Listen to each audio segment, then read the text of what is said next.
अष्टकूलगुणों के बारे में बताया था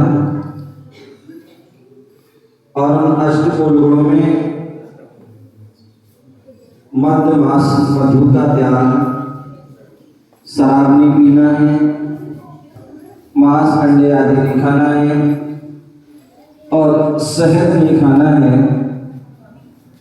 5 उदंबर फल बड़ पीपर उमर कटुमर पाकर अंजीर इनको नहीं खाना है क्योंकि इनमें जीवों की प्रार्थना होती है। और आपने बताया कि जो है देव दर्शन करना है, जीव दया का पालन करना है, रात्रि में भोजन नहीं करना है सूर्यास्त के बाद, और चौथा जो है पानी छान के पीना है। या यूं कहें कि शास्त्रों में उल्लेख मिलता है कि जैनी किसे कहते हैं तो उसकी पहचान कहिए जो देव दर्शन करता हो, जो पानी छान करके पीता हो और जो रात्रि भोजन का त्यागी है वही जैनी है।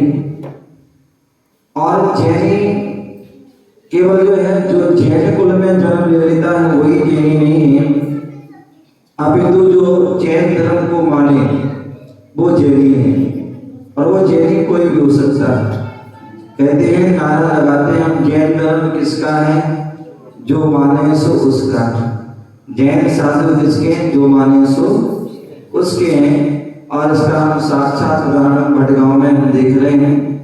यहाँ किसी प्रकार का कोई भेदभाव नहीं है और सभी जो है भक्ति आराधना में लीन हैं, चाहे वो सुबह हो, चाहे वो दोपहर हो, चाहे वो शाम को हो, सभी उसका पूरा लाभ ले रहे हैं। तो बस बात चल रही थी पानी छानने की। बोले पानी छानने की क्या विधि है?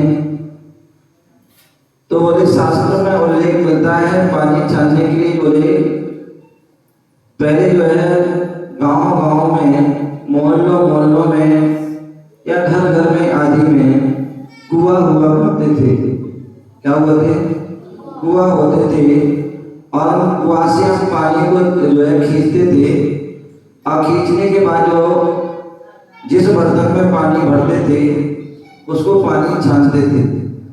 जिस बर्तन से में जिस पानी भरना है उस बर्तन का जितना मुख हो उससे 3 गुना क्या होता है? वह छन्ना होता है। और ऐसा छन्ना होता है जिसकी छन्ने से जो है सूर्य की किरणें जो है ना निकले। ऐसे उस छन्ने को डबल करके उस बर्तन पर रख करके उससे पानी छानना चाहिए। और उस पानी के छानने के बाद उस कपड़े को उल्टा करके छन्ने हुए पानी से उसको धो करके उसकी जो बिलछानी है, जीवानी है, जो जीव है, उसको जो है कुएं की सतह तक नीचे उसको जो है वहां छोड़ना चाहिए।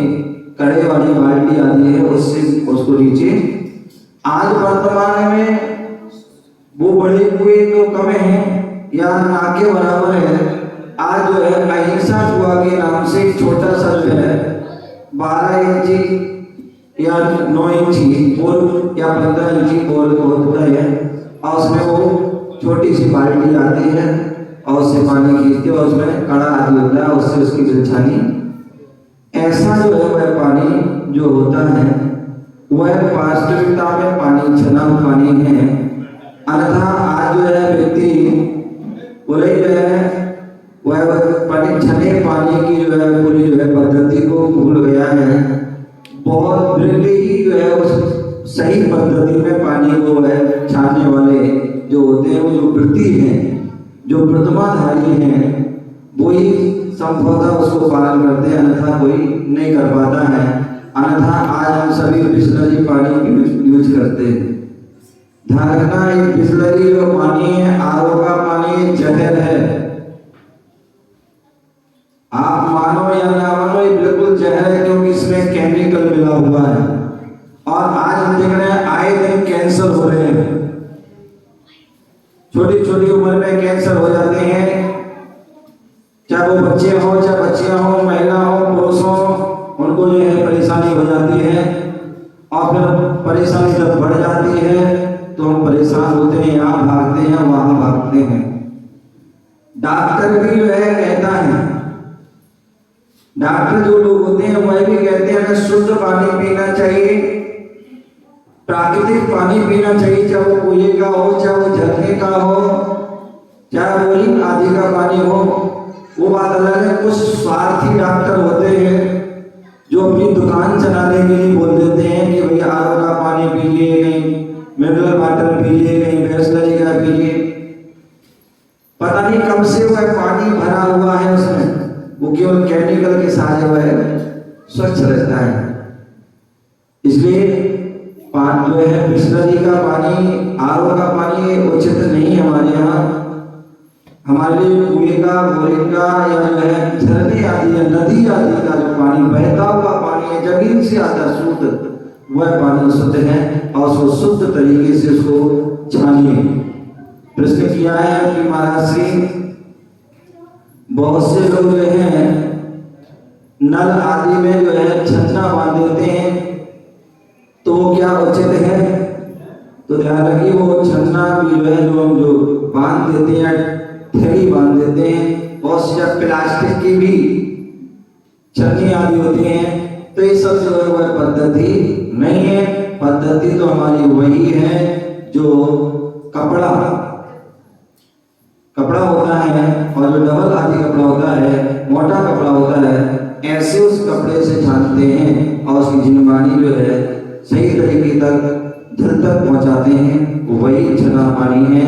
ऐसे उस छानी पानी को जो है यूज करते हैं, तभी हम जो है सच्चे जैनी हैं, तभी जो है हम जैन धर्म के अनुयायी हैं, तभी जो है हम व्रती हैं या अपने जो है श्रावक धर्म का पालन करते हैं। यदि ऐसा नहीं है तो आप श्रावक धर्म का पालन नहीं कर रहे हैं, आप जैनी नहीं हैं। इस बात का सभी लोग ध्यान रखें। ओम नमः शिवाय। एक प्रश्न आया महाराज जी कि प्रभु के सामने चवर क्यों डराती है? बहुत सुंदर है। आपको बता दें, जो अनंत भगवान होते हैं, तीर्थंकर भगवान होते हैं, उनके जो है 46 मूल गुण होते हैं और 46 मूल गुणों में 10 जन्म के, 10 केवल ज्ञान के और 14 दीर्घ अतिशय होते हैं, 8 प्रातिहार होते हैं और 4 अनंत चतुष्ट होते हैं। अष्ट प्रातिहार में जो है वह चमन जो आते हैं, और दूसरी बात जो है जो अनंत भगवान होते हैं, जो केवल ज्ञान से सहित होते हैं। केवल ज्ञान जो प्राप्त होता है, इसका मतलब है कि वह 64 रिद्धि के धारी हो गए। 64 रिद्धि के धारी, 64 उनके अंदर विशेष रिद्धियां प्राप्त हो गई हैं, 101 रिद्धियां ऐसी रिद्धियों के धारी होते हैं। तो इसलिए उनके ऊपर जो है 64 चमर जो है ढुराए जाते हैं। क्या होते हैं? 64 चमर उनके ऊपर चढ़ा रहा देवता लोग उनकी उन चमरों को ढराकर उनकी जो है भक्ति आराधना करते हैं। ऐसी जो हमारी आगम की जो है वह पद्धति है, उसको हमें जानना चाहिए। और किसी को प्रश्न?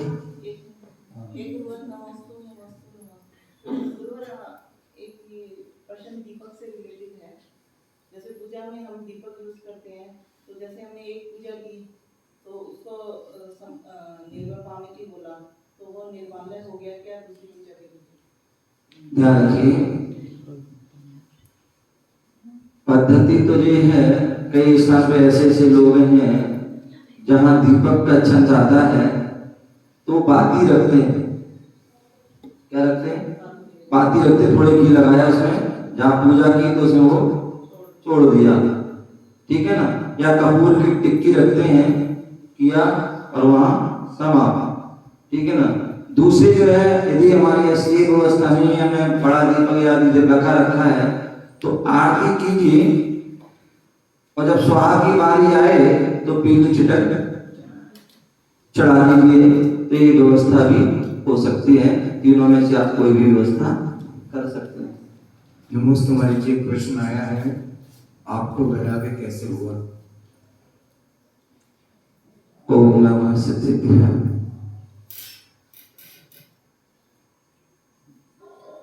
जीवन के किसी भी पल में वैराग्य बढ़ सकता है। हमने ये पंक्तियां सुनी हैं, आपने पढ़े हैं। जब हम पूर्व जन्म में कोई विशेष पुण्य करते हैं, साथ ही साथ हम पुण्य का अर्जन करते हैं और गुरुओं का समागम करते हैं, प्रभु अर्चना करते हैं और वर्तमान के जो है माता पिता आदि के जो है संस्कार, और उन संस्कारों के माध्यम से जो है जीव जो है वैराग्य की ओर बढ़ता है। निश्चित ही हो सकता है पूर्व में मैंने कोई पुण्य कार्य किया होगा, संतों की समागम किया होगा, भगवान की भक्ति की होगी और उससे जो है ये मनुष्य जीवन मिला, जैन कुल मिला और संस्कारमय परिवार मिला और माँ जिस कोख से जन्म हुआ है उसने भी साथ पुण्य किया होगा। और गर्भ के समय अभी मैं पढ़ रहा था अखबार में कल परसों, वहां पर गुजरात के एक समाचार आया था कि गुजरात में बहुत सारे जो है गर्भ के संस्कार किए गए। गर्भवती महिला यदि होगी तो वहां पर सामूहिक रूप में जो इसके गर्भ के संस्कार किए गए। और आपने देखा घरों में भी जब कोई बहू आदि गर्भवती होती है तो उस समय भी बहुत सी ऐसी क्रियाएं होती हैं जहाँ पर वो अच्छे से संस्कार दिए जाते हैं। जब माता जो तीर्थंकर की माता होती है उसके लिए भी जो है वह गर्भ में जब ये गर्भ के समय है उनके गर्भावरण के संस्कार किए जाते हैं, जिसके माध्यम से वह जो है बालक जो है संस्कारवान होता है। कहते हैं जब माँ जो है स्त्री गर्भवती होती है उस समय उसे अच्छे कार्य करना चाहिए, पवित्र कार्य करना चाहिए और उसके जब वह उसके मन में पवित्र भाव होते हैं, पवित्र कार्य करते हैं तो निश्चित ही वह बालक जो है वह श्रेष्ठ होता है। आपने सुना होगा तीर्थंकर की माँ जब गर्भवती होती है तो उसके 16 स्वप्न उसके पूर्व आते हैं और 16 स्वप्न अच्छे शब्द आते हैं जिनका वह प्रभाव, उनका जो अर्थ उसका जो होता है वह यही होता है कि वह विशेष बालक होने वाला है जो अपना भी कल्याण करेगा और सबका कल्याण करता है। ऐसी वह जो है भावना। उसी प्रकार जब संत आते हैं, संत जो है संत की माँ गर्भवती होती है तो वही जो है अच्छे से शब्द देते हैं कि संवेद शिखर की वंदना कर रहे हैं, मुनियों को आहार दे रहे हैं, भगवान की पूजा अर्चना कर रहे हैं, जाप अपने स्वाध्याय आदि कर रहे हैं और उसका फल होता है कि वह संत जैसे पुरुष होते हैं। कई बार लोग बोलते हैं महाराज श्री हरियाणा में जो है संत उत्पन्न क्यों नहीं होते, निगम संत या जो है दिल्ली में या आदि स्थान पर क्यों होते हैं?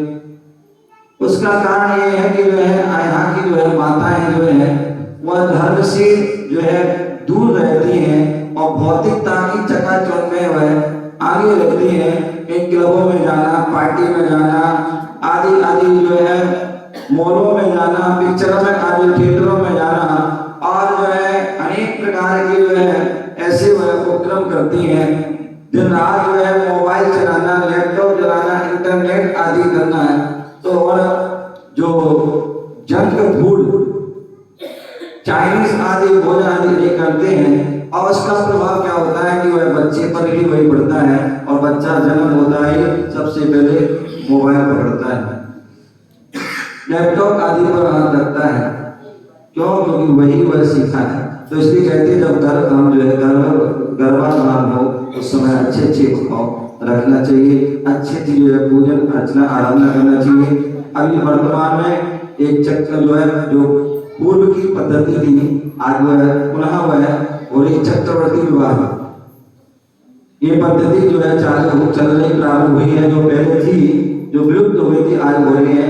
उसमें यही काम किया जाता है कि जो है जब शादी हो, जो आजकल तो बहुत ट्रेंड का बहुत खराब हो गया था, डीजे चल रहा और ये फलाने संगीत वो संगीत आदि, मतलब पता नहीं क्या क्या होता है। लेकिन आज वह पुनः प्रारंभ हो रहा है कि शादी के पूर्व भजन संध्या करते हैं, भगवान की भक्ति करते हैं, भगवान की पूजा कर रहे हैं, विधान कर रहे हैं और अपना जीवन प्रारंभ करें। उसके पूर्व संवेद शिखर, तीर्थ क्षेत्र आदि क्षेत्रों पर जाते हैं और उसके बाद जो अपने पारिवारिक की ओर आगे बढ़ते हैं। तो ऐसा करने से हमारे धर्म के संस्कार बढ़ते हैं। तो इसी प्रकार जो है धर्म के संस्कार, और उसके जब जन्म होता है तो जैसे कि बच्चे प्यार, छोटे छोटे बच्चे पाठशाला के माध्यम से पढ़ रहे हैं।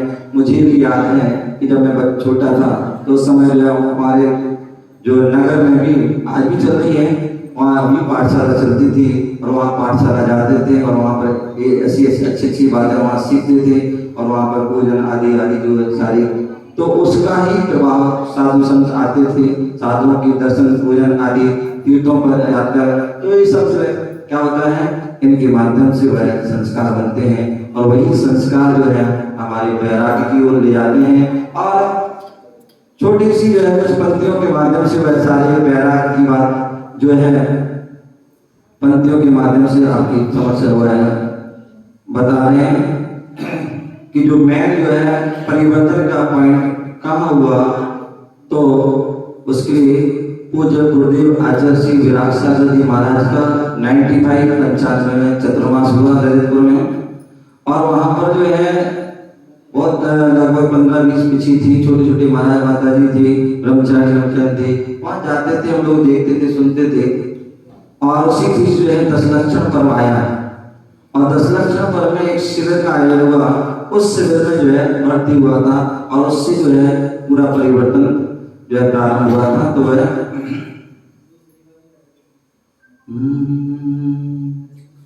तुम्हें क्या बताएं वहाँ रात थी, वहाँ तुम्हें क्या बताएं वहाँ रात थी, नई जिंदगी से मुलाकात थी।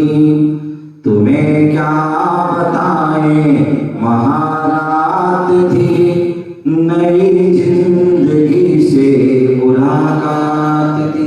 10 लक्षण पर्व का पहला दिन था।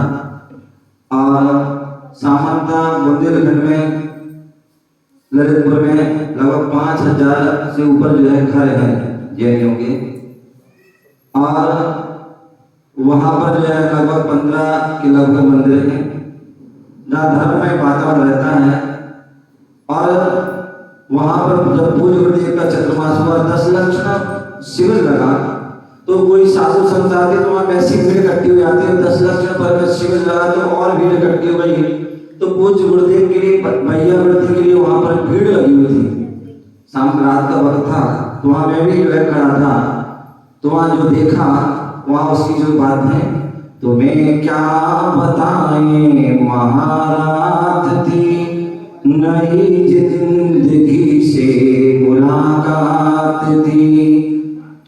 खड़ा काफिला तेरे दर्श को, खड़ा काफिला तेरे दर्श को, मिले दर्श कैसे कहीं भी सोगे को, मिले दर्श कैसे कहीं भी सोगे को। नजाकत से पहले सजी रात थी, नजाकत से पहले सजी रात थी, नई जिंदगी से मुलाकात थी, नई जिंदगी से मुलाकात थी। तुम्हें क्या बताएं महारात थी, नई जिंदगी से मुलाकात। बहुत भीड़ बड़ी देर में जो है नंबर आया, जैसे जैसे जो है दर्शन कर पाए और धीरे धीरे करके 10 दिन पूरे हो गए। जब घर जाने का मन नहीं हुआ, और जब घर गए तो वहाँ क्या माहौल था, तो उसके लिए घड़ी भर में घर को जाने लगे, घड़ी भर में घर को जाने लगे, वो यारों में आकर रुलाने लगे, वो यारों में आकर रुलाने लगे। आँखों में अश्कों की बरसात थी, आँखों में अश्कों की बरसात थी, नई जिंदगी से मुलाकात थी, नई जिंदगी से मुलाकात थी। तुम्हें क्या बताएं सजी रात थी, तुम्हें क्या बताएं महारात थी, नई जिंदगी से मुलाकात थी। तुम्हें क्या बताएं महारात थी, नई जिंदगी से मुलाकात थी। जब घर पहुंचे उदास उदास आंखों में, जब भी गुरु की याद आंखों में आंसू आ जाना, जब रोते रहते तो सब सोचते भाई ऐसा क्या हो गया, कहाँ तो तुम मंदिर में नहीं जाते थे, कहाँ गुरुओं के पास जाते, सब कुछ कर्म करते थे, और आज तुम्हें क्या हो गया, ऐसा तुम्हें क्या मिल गया वहां पर कि अब तुम कह रहे कि मैं घर में नहीं रहना, तुम्हें बैराग धारण करना है, महाराज जी के पास जाना है। मिलाया मिला जो यहाँ जो मिला वो कहीं ना मिला, यहाँ जो मिला वो कहीं ना मिला, रखा हाथ सर पर तो यार वो मिला, यहाँ जो मिला वो कहीं ना मिला, रखा हाथ सर पर तो यार वो मिला। बिना चीज मेरी क्या औकात थी, बिना चीज मेरी क्या औकात थी, नई जिंदगी से मुलाकात थी, नई जिंदगी से मुलाकात थी। तुम्हें क्या बताएं महारात थी, तुम्हें क्या बताएं महारात थी, नई